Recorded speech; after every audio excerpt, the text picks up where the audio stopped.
What do you get when you cross a rice cake, a peanut, and a date that's going way too well? Apparently this. 18 candy bars, $18, zero regrets.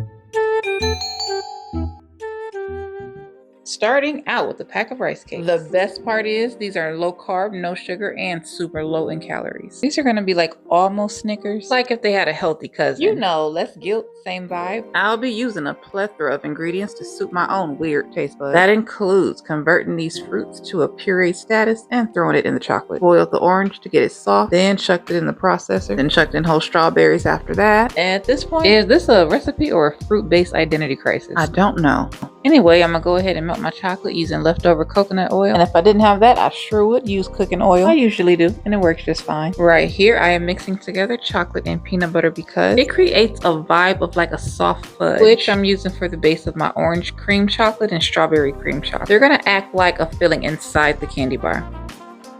I'm pretty sure my camera just got a nasty stare. The betrayal. Not me mad at the camera because I forgot to turn it on. But I already added the pureed oranges. And then I made another batch of the soft fudge and added the pureed strawberries. Now this one is my favorite. You can taste the strawberries in the chocolate and it adds a really nice flavor. And this is what the orange cream chocolate looks like after sitting in the freezer for 30 minutes. It tasted good. With like a sweet orange aftertaste. But this time I have chunks of peel in it because it didn't puree all the way. So that was annoying. But ooh, look at my strawberry cream chocolate. And yep, I sure did double dip. You see the evidence.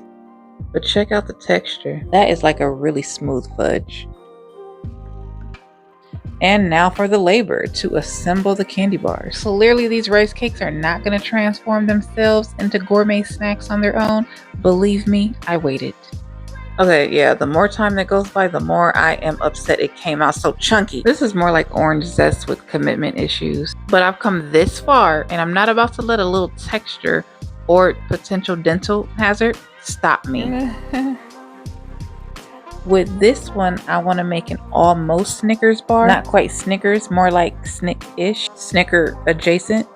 Accident, a legally distinct cousin who's trying their best. But I'm gonna go ahead and smooth on my peanut butter thick until it's given protein with texture and also a little bit of oops, drop peanuts in a blender and called it a day. Next up, date paste. Yep, pureed dates, nature's sticky little sugar bricks. This will be the caramel layer. Sticky, thick, mysterious. Like the plot of a bad romance novel, except instead of heartbreak, you just end up with fingers permanently glued together. But when's the last time you seen something so beautiful? All right, now all in I go, full coverage. These bars are gonna get the deluxe treatment. A thick, glorious coat of melted chocolate, completely enrobing these things like they're getting prepared for the red carpet or the witness protection program. Either way, nobody's seeing what's under this chocolate.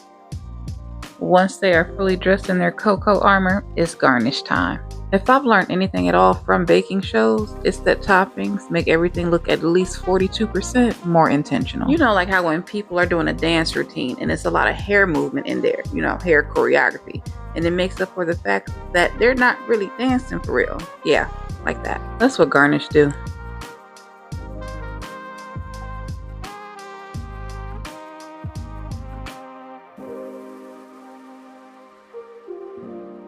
This is an easy way that I test the thickness of the chocolate when I'm coating stuff like this, pretzels or strawberries. After I give it a few taps and drain the excess chocolate off, the coverage on the spoon will determine how well and thick my desserts are coated.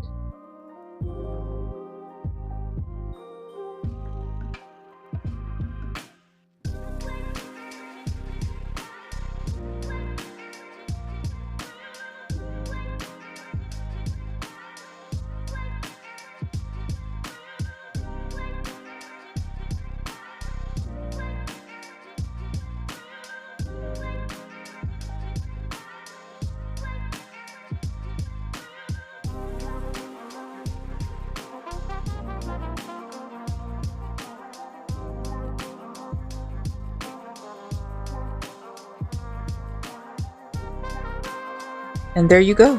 If bang for the buck was a dessert. I'm gonna go ahead and dump all these in the freezer. Well, I guess I'll catch you next time, where I'll probably take one can of food and turn it into 3 different full course meals.